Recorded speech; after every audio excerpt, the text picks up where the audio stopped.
It's Ivy Slater, and you're listening to Her Success Story podcast, a show where gutsy businesswomen share their success journey.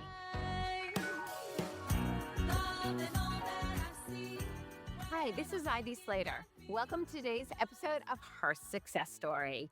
And thank you for joining me. For those of you who are just tuning in, you're tuning in during a series that we're hosting that's called Women Leaders in the Law. And we're highlighting some amazing women who've done different things in the area of law, from starting their own firms, partnerships, supporting in the marketing area of law. But most importantly, these are all women that I've connected through an organization called Women Own Law that really works with women on building businesses. And so that's what makes Women Own Law unique. And most importantly, I will say the thing about Women Own Law that has drawn me in is the amazing community it builds. I always say the most important thing in getting involved in anything is to truly like the people you're spending time with, if not find another organization. So hence, I've been involved with Women Own Law for about 8 years now because I really like connecting to fabulous women. And today I have the fortunate pleasure of introducing Shefali Lakhani. She owns Lakhani Legal. She focuses on business and IP law. She's focused in the New York metropolitan area. For those of you who really want to know, she's sitting in the heart of Brooklyn as we record this after a big snowstorm, although you're going to hear it a few weeks later.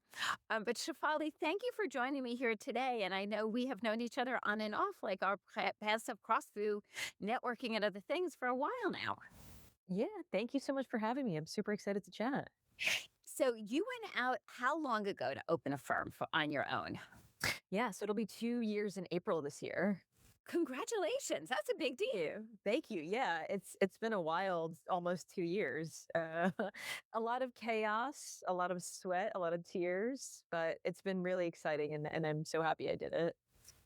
What was the motivator? What was the catalyst or the motivator that drove you to do it? Because so often we want to do something. I remember when I wanted to open my first business in my 20s, and it's like, I knew what was driving me, but different things drive each of us uniquely. Yeah. Honestly, it wasn't one thing or one occasion. It was sort of a number of different things that kind of led me down this path. So I started my law firm career in a pretty traditional way at a couple of different law firms. And truthfully, I never loved law firm culture. It was a great way to learn a lot of the skills that I have now and get great mentorship, but I knew that wasn't my long-term plan. So I worked at a few different law firms. I even worked outside of the law firms, hoping to sort of build something of my own. I worked in the fintech space and legal tech. So I tried a number of different paths, and sort of the through line through all these experiences was I knew at some point I wanted to do something entrepreneurial.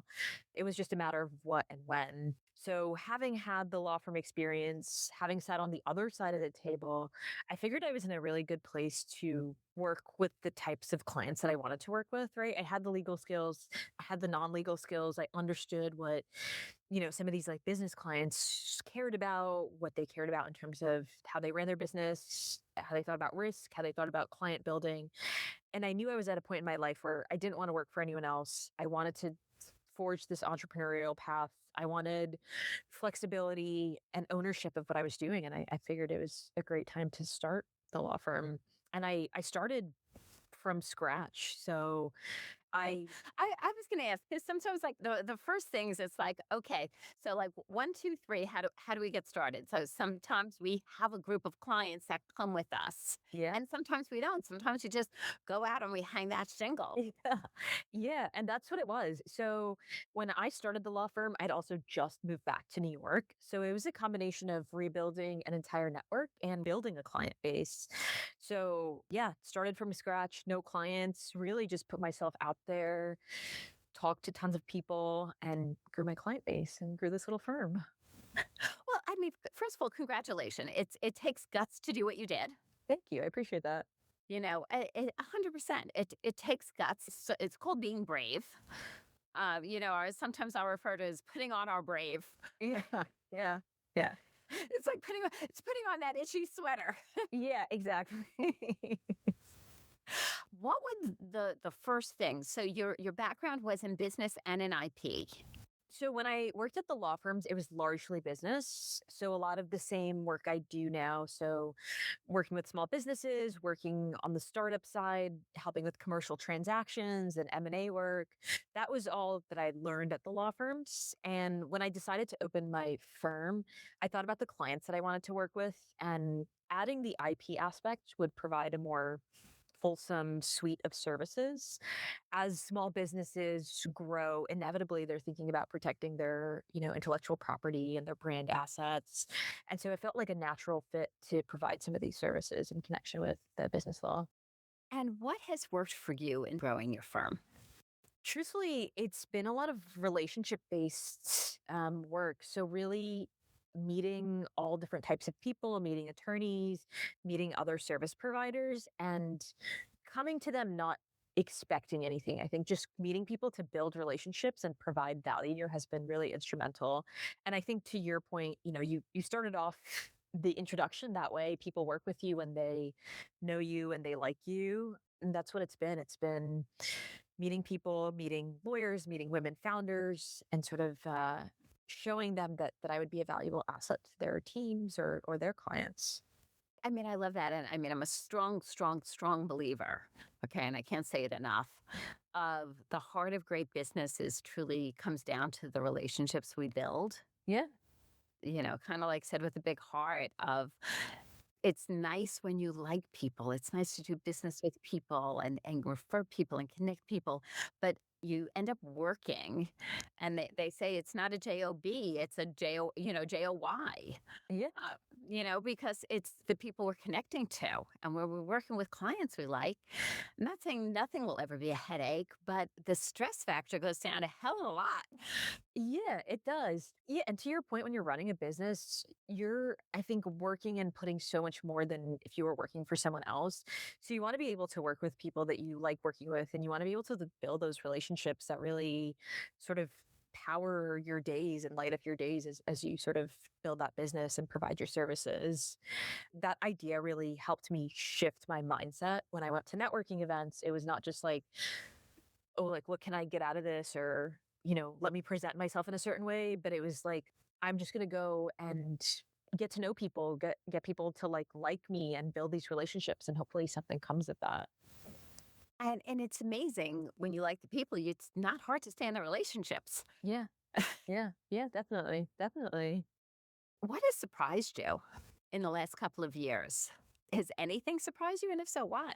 A few different things. I mean, I think this goes back to the relationship piece. It's been so refreshing to see how many people are willing to help. There have been countless numbers of attorneys who have talked to me about building their practices, or even like been willing to answer substantive questions about like how to approach certain legal topics. That's been so nice to see. It's not that it was surprising. I think I just wasn't expecting to be privy to so much of that when I started my law firm. So I really appreciate that. And I think I also unexpectedly, again, didn't think about this, but I've become a much better lawyer over the last couple of years because I've had to figure out how to communicate certain concepts to clients. Whereas, like, when I worked at a law firm, I would do the thing and somebody else would be talking to the client. And now I'm the one that's talking to the client, explaining to the client, and being sort of that strategic partner to clients. And so it's made me a great lawyer too. Yeah, I think it really helps expand our thinking. Yeah. Our thinking, our communication skills ends up being such a joy Yeah. Yeah. in a crazy way.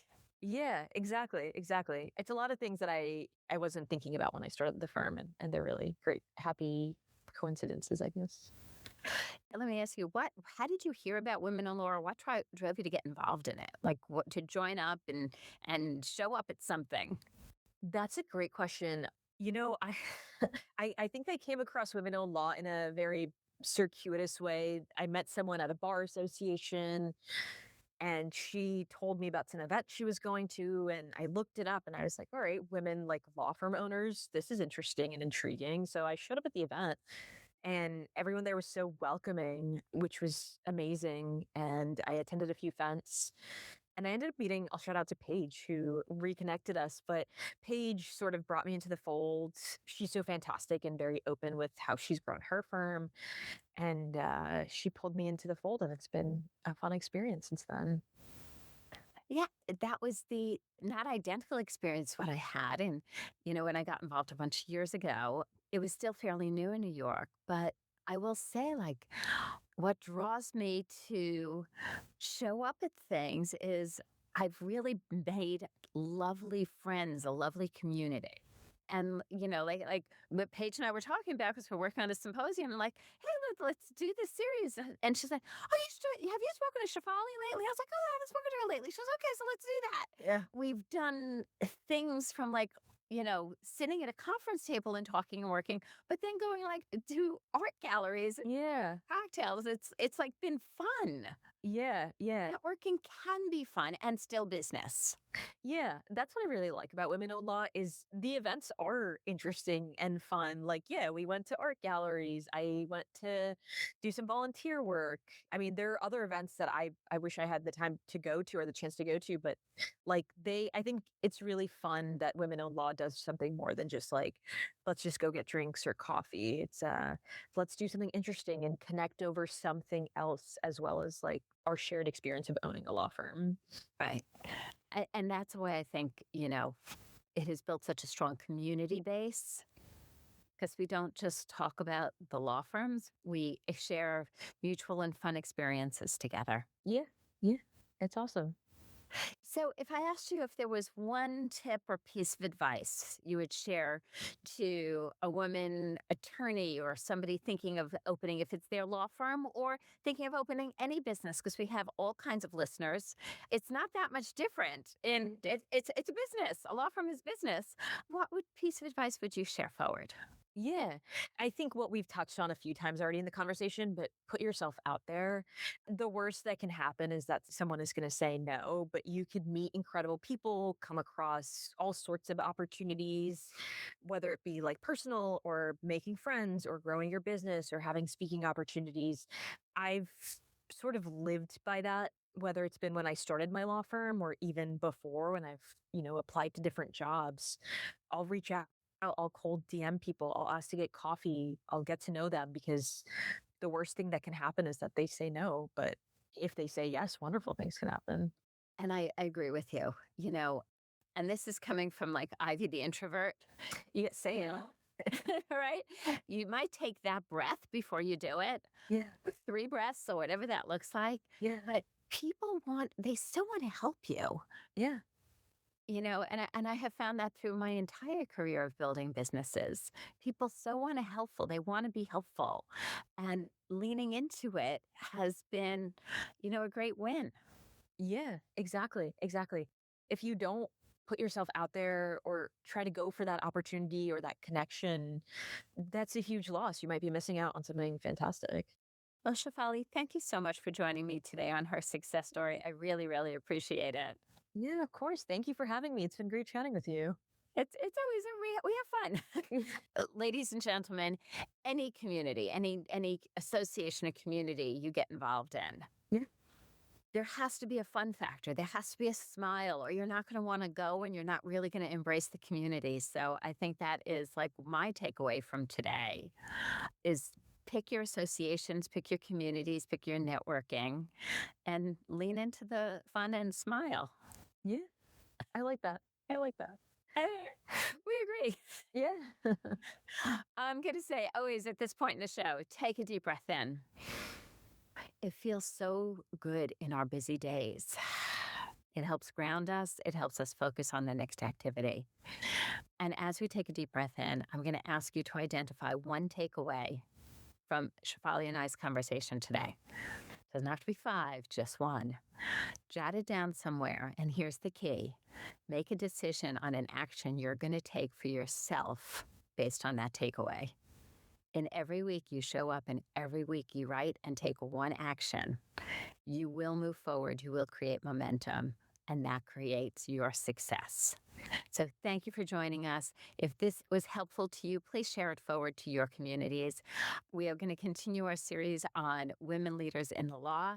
Please let me know what you think at the end of this or during it. Always love to hear from you. And most importantly, let us know what else you want us to be. What are the series you're looking for this year? How can we serve you as the community of Her Success Story? Thank you for joining us here today. See you next time.